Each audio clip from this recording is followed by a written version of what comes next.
বাবা আমার রুমে ধীরে ধীরে আসলেন। আমি দরজা ভিতর থেকে লক করতে ভুলে গেছি। আমি ঘুমিয়েছিলাম।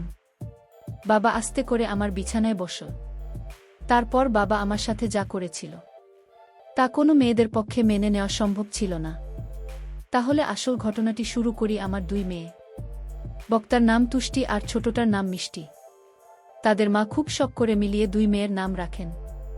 বড় মেয়ে থাকাতে থেকে কলেজে পড়ালেখা করে, আর ছোট মেয়ে আমার সাথে রাজশাহীতে থাকে। তাদের মা মারা যায় বছর 7 আগে। ছোট মেয়ের বয়স 13 বছর। আমাদের ফ্যামিলিতে আর কেউ নেই। একজন ভুয়া আছে, সারাদিন রান্না বান্না করে সন্ধেবেলা চলে যায়। বৃষ্টির বয়স 17 হলেও তাকে দেখতে অনেক লম্বা সুন্দরী। এখনই তার বড় বোনের সমান লম্বা হয়ে গেছে, কিন্তু মন মানসিকতা ঠিকই বাচ্চাদের মতো। এখনও বই তাকে স্নান করিয়ে দেয়। বই তাকে দেখাশোনা করে। আমি কাজের মানুষ, সারাদিন বাইরে থাকি। মেয়েদের দিকে খুব একটা নজর দিতে পারি না। পুরনো বই হাতে সব সামলায়, তাই মেয়েদের সাথে আমার বন্ধুত্বপূর্ণ সম্পর্ক গড়ে ওঠেনি। তারা আমাকে বেশ ভয় পায়। হঠাৎ একদিন বুয়া অসুস্থ হয়ে যায়। প্রায় 1 সপ্তাহ আসতে পারেনি। একদিন রাতে অফিস থেকে বাসায় এসে খেতে বসি। বৃষ্টি আমাকে ঠোঁট ফুলিয়ে বলল, বাবা আমাদের বুয়া 1 সপ্তাহ ধরে আসে না, তাই আমি গোসল পর্যন্ত করতে পারছি না। তুমি রোজ বাইরে থেকে খাবার নিয়ে আস, এসব খেতে আর ভাল লাগে না। তুমি কাল থেকে নতুন কোনো বুয়া নিয়ে আসো প্লিজ। আমি থাকাটা করে বললাম, গোসল না হয় আমি করিয়ে দিলাম, কিন্তু খাবারের যখন সমস্যা তো নতুন বোঝাত খুঁজতে হয়। বৃষ্টি বলল, ঠিক আছে কাল গোসল করিয়ে দিও। আমি খাওয়া বন্ধ করে মেয়ের দিকে চাইলাম। বৃষ্টি দেখতে খুব সুন্দর হয়েছে, একদম তার মায়ের মতো। আমি বৃষ্টির দিকে তাকিয়ে থাকতাম, কারণ আমার মেয়ে বৃষ্টি ঠিক তার মায়ের মতো হয়েছে। আমি আমার মেয়ের চেহারার দিকে তাকালে আমার স্ত্রীকে যেন খুঁজে পেতাম। আমি ভাবতে লাগলাম, মেয়েটি তো বড় হয়েছে, তারপরও এখনও বাচ্চাদের মতো আচরণ করে। তাকে গোসল না করিয়ে দিলে সে গোসল করবে না। আমি বাবা হয়ে মেয়ের দায়িত্ব নিতে। আমি বৃষ্টিকে বললাম, তুই এখন নিজের গোসল করা নিজে শিখ, কারণ কিছুদিন পর তোর শ্বশুরবাড়ি যেতে হবে। মেয়ে তখন বলল, বাবা আমি কোনোদিন শ্বশুরবাড়ি যাব না। আমি তোমার সাথে সারা জীবন থাকব। এই বাড়ি ছেড়ে আমি কোথাও যাব না। আমি আমার মেয়ের কথা শুনে অবাক হয়েছিলাম। এই মেয়েকে নিয়ে আমি কি যে করি। পরের দিন তাকে আমি গোসল করিয়ে দিলাম, নিজ হাতে তুলে ভাত খাইয়ে দিলাম। তারপর মেয়ে আমার শান্ত হল। আমি বললাম, যাও বৃষ্টি, এবার তোমার রুমে গিয়ে ঘুমিয়ে পড়। সে বায়না করে বলল, বাবা ঠিক আছে। বরাক ছাড়া আমি একা আমার রুমে ঘুমাতে ভয় করে। আমি তাকে সান্ত্বনা দিয়ে বলেছিলাম, শোন মা, কিছুদিন পর থেকে তুই আমার রুমে ঘুমাবি, ঠিক আছে? এখন নিজের রুমে গিয়ে ঘুমিয়ে পড়ো মা।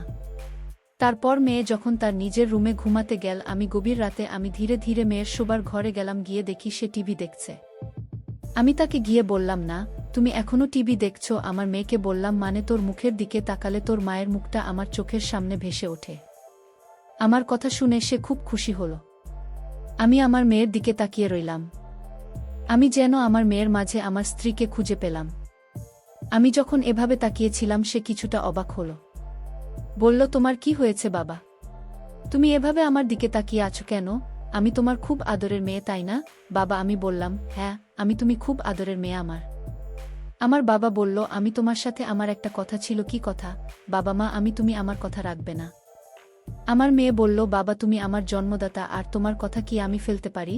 আমি তোমার সব কথা রাখবো, তোমার কথা না রাখলে যে আমার অমঙ্গল হবে। আমি ভাবতে লাগলাম কিভাবে কি করা যায়। হঠাৎ বুদ্ধি এলো মাথায়। আমি তাকে গম্ভীর হয়ে জিজ্ঞেস করলাম, কতদিন গোসল করছে না মা? প্রায় 1 সপ্তাহ। তাই? আচ্ছা ঠিক আছে, চলো আমি তোমাকে আজ গোসল করিয়ে দিই। কাজের বুয়া আসবে কোনোদিন, আর তুমি এতদিন গোসল ছাড়া থাকবে। নাম গোসল না করলে ঘুম হবে না মামনি রাতে। তাই চলো আগে গোসল না করিয়ে দেই। তুমি আমার মেয়ে, আমি তোমার যত্ন না করলে লোকে মন্দ বলবে। তাছাড়া আমি তোমাকে এভাবে থাকতে দিতে পারি না। চলো আমি তোমাকে গোসল না করিয়ে দিই। এতদিন গোসল না করলে শরীর খারাপ হবে। মেয়ে বলল, এখন তো রাত, কাল সকালে করি আব্বু। আমি আমার মেয়ের কথা মেনে নিলাম। তবে মাকাল তো আমি কাজে চলে যাব, ফিরতে আবার রাত হবে। মেয়ে বলল, ঠিক আছে বাবা, তাহলে কাল রাতে তুমি গোসল করিয়ে দিও। যা বাবা, এখন গিয়ে ঘুমাও। আমিও ঘুমাব। ঠিক আছে মা, তাহলে তুমি ঘুমিয়ে পড়। আমি ঘুমাতে গেলাম। পরের দিন সকালে উঠে আমি আমার মেয়েকে বললাম, মা আজ বাড়িতে কেউ নেই, তাই বাড়িটা একদম খালি পড়ে থাকবে। তোমার আজ আর স্কুলে যেতে হবে না, কাল স্কুলে যেও। আমি বাবার কথা শুনে খুব খুশি হলাম, কারণ আজ সারাদিন টিভি দেখতে পারবো। সেদিন আমি সারাদিন ঘরে বসে টিভি দেখছিলাম, বড় আপুর সাথে ফোনে কথা বলেছিলাম। সন্ধ্যা ঘনিয়ে আসছে, বাবা এখনো বাড়িতে ফিরছে না। আমি বাবার জন্য অপেক্ষা করতে লাগলাম, কিন্তু বাবা প্রায় রাত 10টার দিকে বাড়িতে ফিরল।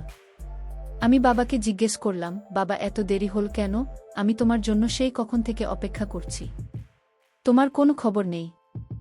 বাবা বলল, মা আমি একটা ঝামেলায় পড়ে গিয়েছিলাম, তাই আসতে একটু দেরি হয়ে গিয়েছে। এখন চলমান গোসল করিয়ে দিই। মেয়েটা বলল, বাবা আমি আজ গোসল না করলে হয় না, খুব শীত লাগছে। আমি মেয়েকে বললাম, মা আজ তোমার গোসল করতে হবে, নইলে তোমার শরীরে অসুখ হয়ে যাবে, শরীরে সর্দি জ্বর আসতে পারে। আমি বাবার কথা শুনে বললাম, ঠিক আছে বাবা, চলো আমি গোল করব। আমি তাকে বাথরুমে নিয়ে গেলাম। তারপর আমার ছোট্ট মেয়েটাকে গোসল করিয়ে দিলাম। আমার লক্ষ্মী মেয়েটা বলল, বাবা আজ মাথাটা অনেক ভাল লাগছে, আমার শরীরটা ভাল লাগছে। আমি বললাম, গোসল হচ্ছে আল্লাহর নেয়ামত, গোসল না করলে শরীর ভাল লাগে না, রাতে ঘুম হয় না। আজ তোর অনেক ভালো ঘুম হবে। তারপর রাতের খাবার খেয়ে যখন আমি ঘুমাতে গেলাম, আমার মেয়ে বলল, বাবা আজ তুমি আমার রুমে ঘুমাবে, কারণ এই রুমে আমি একা একা থাকতে ভয় লাগে। আগে তো আপু আর আমি একসাথে থাকে। আমি আমার মেয়ের কথা শুনে বললাম, ঠিক আছে, তুমি আমার রুমে চলে আসো। আমি আর আমার মেয়ে গল্প করতে শুরু করলাম। আমার মেয়ে আমায় জিজ্ঞেস করল, বাবা তুমি মায়ের অভাব বোধ করছো? হ্যাঁ মা, তোর মা তুই অনেক ছোট থাকতেই মারা গিয়েছিল। আমি তোদের কথা চিন্তা করে আমি আর কোনো বিয়ে করিনি, কারণ সৎ মা বাড়িতে নিয়ে আসলে আরও যন্ত্রণা বাড়বে। তাই এইসব ভেবে আর বিয়ে করিনি, কারণ তাদের মুখের দিকে তাকিয়ে আমি সারাটা জীবন কাটিয়ে দিব। বাবার কথা শুনে আমার কান্না চলে আসছিল। আমার বাবা তার নিজস্ব খোঁজেননি, আমাদের সুখের জন্য বাবা সারা জীবন এভাবেই কাটিয়ে দিল। আসলে এরকম বাবা হয় না এই জুটি। কিন্তু আমি যে ভাবনাটা ভেবেছিলাম সেটা আমিই ভুল ভেবেছিলাম। জানি না সেটা ভুল না সঠিক। আমি পরদিন রাতে বাবার রুমে থাকতে চাইনি, কারণ রাতে বাবা নাক ডাক। এটাও সমস্যা ছিল না, আমি বাবাকে পাশে রেখে মোবাইল দেখতে পারি না, আর সেই জন্য নিধন্ত নিলাম। আজ থেকে আমি আমার রুমে একা ঘুমাব। আমি পরদিন বাবাকে বললাম, বাবা আজ আমি একা একা আমার ঘুমাব। আর সেদিনই ঘটল আসল ঘটনা। আমি রাতে আমার রুমে যখন ঘুমাতে গেলাম, তখন বাবা আমায় ডাক দিয়ে বললেন, তুমি তোমার রুমে একা ঘুমাতে ভয় পাবে না? মেয়ে আমার বলল, না বাবা, আমি তো দিন দিন বড় হচ্ছি, আর এখন আমার একা একা রুমে ঘুমাতে ভয় করে না। বাবা তুমি ঘুমিয়ে পড়ো। কিন্তু আমার চোখে কোনো ঘুম নেই। আজ 15 বছর ধরে আমি একা। আমার স্ত্রী একটা রোড অ্যাক্সিডেন্টে মারা যায়। আমার স্ত্রী দেখতে অনেক সুন্দরী ছিল। আমার তো মন চায় অনেক কিছু করার। যাই হোক, আমার চোখে ঘুম আসছিল। ঘড়ির কাঁটার দিকে তাকিয়ে দেখি রাত প্রায় 1টা বাজে। আমি আস্তে করে আমার মেয়ের রুমের দরজার কাছে গেলাম। দরজা ধাক্কা দিতেই খুলে গেল। আমার মেয়ে হয়তো দরজাটা ভিতর থেকে লক করতে ভুলে গেছে। আমার আর কষ্ট হলো না। আমি রুমের ভিতরে ঢুকলাম। আমার মেয়ের দিকে তাকিয়ে দেখি কত শান্তির ঘুম আছে।